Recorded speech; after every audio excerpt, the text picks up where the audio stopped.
Second tour de la présidentielle au Mali, le scrutin oppose ce dimanche Ibrahim Boubacar Keïta et son challenger Soumaïla Cissé.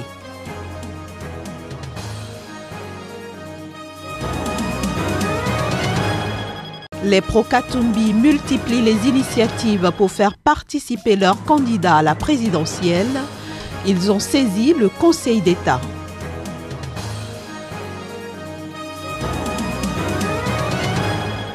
Nouvelle attaque de Boko Haram sur une base militaire au nord-est du Nigeria. Bilan, au moins 17 soldats tués.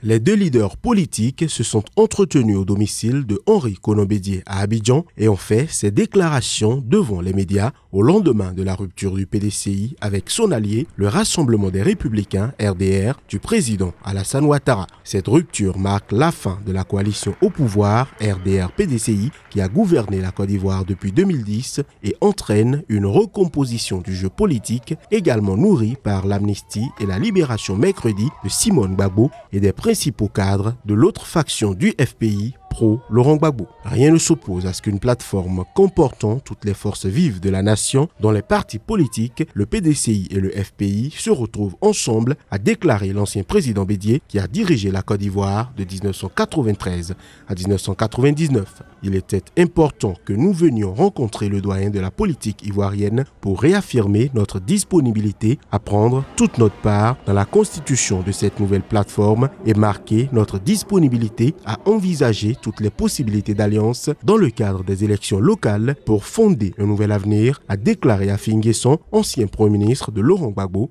au début des années 2000. Jeudi, après l'annonce de la rupture de la coalition, un porte-parole du FPI pro-Gbagbo, César Etou, avait déclaré que son parti n'était pas fermé à un rapprochement avec le PDCI. Les prochaines élections municipales et régionales couplées sont prévues le 13 octobre. L'élection présidentielle qui focalise déjà toute la classe politique ivoirienne en 2020.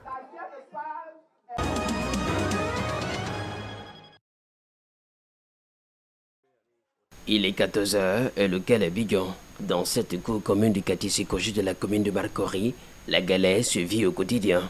Ici, certains ont du mal à s'acquitter de leur facture d'électricité. On n'a pas de courant chez nous, on n'a pas d'électricité, c'est dur pour manger. Marcory, on souffre, on dort dans le noir. C'est avec les lampes là on se débrouille ici. C'est dans cette atmosphère de détresse que très souvent, Eric Dogbo Nyamaka est accueilli dans ses familles. C'est la maman du photographe du président Charles Blé Goudé, Jean Diboko, à qui je dis paix à son âme. Je pense que nous trouver ici, c'est faire au moins un coucou à Charles. S'il était là, je pense que son courant n'allait pas se couper, ses fauteuils n'allaient pas manquer, son frigo et sa télévision, pour moi, c'est une mission. Jean-Claude Diboko, photographe de Charles Blé Goudé, a trouvé la mort au lendemain de la crise post-électorale en Côte d'Ivoire. Face à la misère, sa famille n'a pas encore fini de faire son deuil. Candidat à la mairie de Marcory et président du Forum de la société civile africaine, Eric Dogbo Nyamaka multiplie dans cette commune les opérations de charme auprès des habitants. 10 000 paires de lunettes sont distribuées gratuitement à l'occasion de la dernière journée citoyenne organisée dans le quartier d'Anomabo par son équipe de campagne. C'est leur manière d'avoir plus de voix, c'est leur manière d'accrocher la jeunesse. Mais pour lui, il faudrait remonter le temps pour comprendre le sens de ses actions. Marcory était la seule commune où les fusils, les pistolets n'ont pas éclaté. Et pour moi, je pense que je fus ce leader-là qui a porté cette paix avec les religieux qui ont prié pour la Côte d'Ivoire, qui ont prié pour Marcory. Je pense que nous sommes la commune la plus bénie. C'est certain que beaucoup semblent conquis par l'élan de générosité de ce jeune candidat qui recueille beaucoup d'intentions de vote pour une période de pré-campagne où les promesses s'échangent comme de petits pains.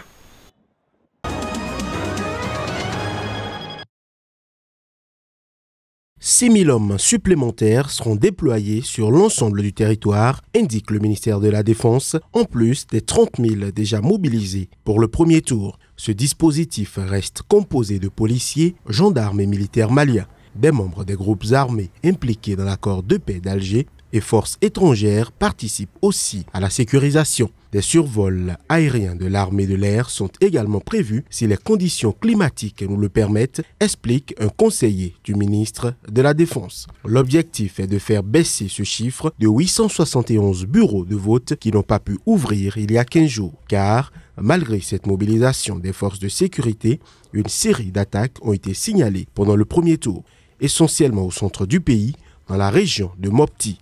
Dans cette zone où prolifèrent des groupes armés terroristes, du matériel électoral avait été brûlé ou volé, des agents électoraux menacés ou violemment molestés. Au nord également, dans la région de Tombouctou, plus d'une cinquantaine de bureaux n'ont pas pu ouvrir selon le ministère de l'administration du territoire. Face à tout ceci, certains au Mali auraient aimé voir la CEDEAO participer à la sécurisation des zones du centre du pays, notamment à l'occasion de ce second tour. Mais pour Abdou Cheaka Touré, représentant spécial de la CEDEAO au Mali, il est impossible de répondre à cet appel, la sécurisation des opérations électorales relevant de la compétence exclusive du Mali. Mais il se veut confiant pour le second tour.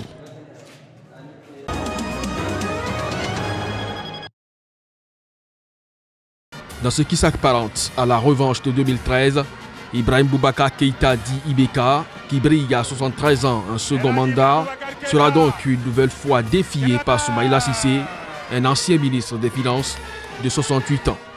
Convaincu d'être sur orbite, le chef de l'État promet de consolider les acquis, amplifier les réussites et corriger les manques au cours des 5 prochaines années. Le revenu par habitant a reculé depuis 2014 selon la Banque mondiale et quelques 47% des 18 millions de Maliens vivent sous le seuil de pauvreté, même si le Mali est redevenu en 2007-2018 le premier producteur de coton africain et qu'il enregistre un taux de croissance supérieur à 5% depuis plusieurs années. Soumaïla Cissé semble pour sa part à la peine, mais il n'a pas renoncé. Alors qu'il avait réussi à rassembler la plupart des opposants pour dénoncer le hold-up électoral du premier tour, ce front démocratique ne s'est pas mué en soutien à sa candidature. De manière significative, les candidats arrivés aux 3e et 4e places, Aliou Diallo et Tchèque Modibo Diarra, ont refusé de donner des consignes de vote. Je suis convaincu de pouvoir renverser la tendance, a-t-il toutefois dit à RFI, affirmant ne pas s'inquiéter de son retard car ce sont des points de fraude, conclut-il.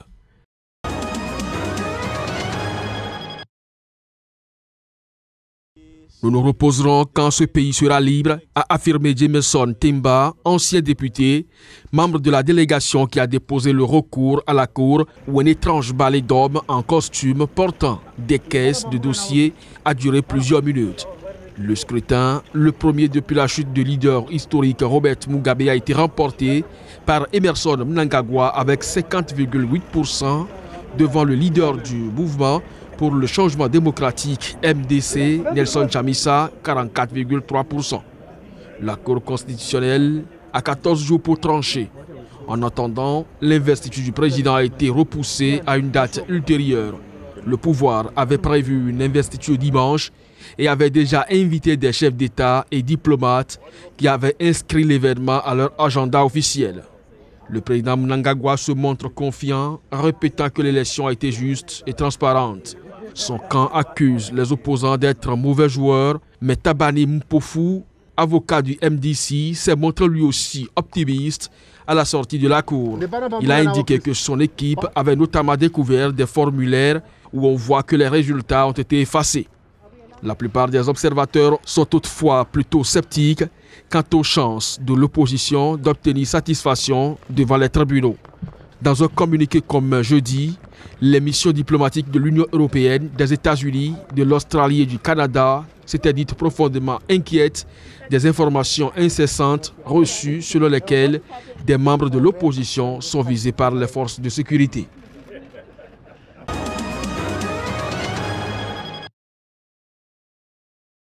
Deux requêtes ont été déposées au bureau du président du Conseil d'État jeudi avant la clôture du dépôt des candidatures à la CENI. Moïse Katumbi a été empêché par les autorités congolaises. Nous avons saisi le Conseil d'État afin d'obtenir la levée immédiate de cette mesure irrégulière, a déclaré aux médias Delis Sanga, secrétaire général de la plateforme électorale pro-Katumbi Ensemble. Les pro-Katumbi souhaitent que le juge demande à la commission électorale de pouvoir ouvrir la réception de la candidature de Moïse Katumbi pour l'élection présidentielle, a-t-il précisé. Alors qu'il se trouve toujours en Zambie, d'après ses partisans, ceux-ci continuent d'accuser l'État congolais de voie de fait pour l'empêcher de revenir au Congo, ce que le gouvernement dément formellement. Lambert Mende, ministre de la Communication et porte-parole du gouvernement, affirme au contraire que M. Katumbi a raconté des histoires. Le haute juridiction du pays, le Conseil d'État, a été mis en place récemment par le président Joseph Kabila. Pour Deli Sesanga, cette institution, et c'est une première qui a été créée pour mettre fin à l'abus des autorités publiques,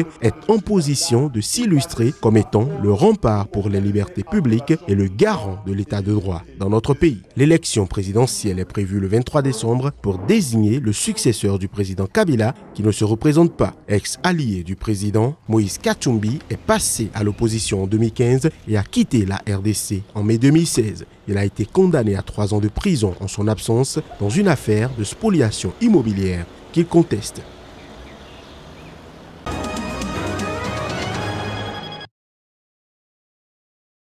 Selon un nouveau bilan publié ce vendredi par le ministère de la Santé, la nouvelle épidémie de fièvre hémorragique Ebola a fait 10 morts dans l'est de la République démocratique du Congo.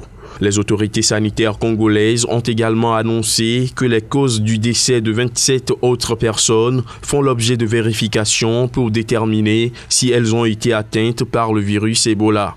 La 10e épidémie d'Ebola en République démocratique du Congo a été déclarée le 1er août dernier dans les environs de la ville de Beni, située dans l'est du pays. Une vaccination ciblée a débuté mercredi dans cette zone touchée et pendant ce temps, des dispositions ont été prises à Goma pour aider les responsables sanitaires locaux à mettre en place un plan au cas où Ebola atteindrait cette ville à la frontière du Rwanda. Une unité d'isolation transitoire a été mise en place à l'hôpital de Goma. Selon le ministère de la Santé, les agents de l'hygiène ont commencé à être déployés aux différents points d'entrée de la ville et ses habitants sont sensibilisés aux méthodes de prévention contre Ebola.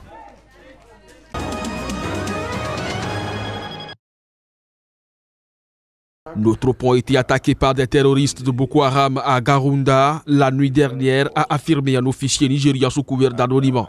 Malheureusement, nous avons perdu 17 soldats, 14 autres ont été blessés et un nombre indéterminé est toujours porté manquant, a-t-il ajouté.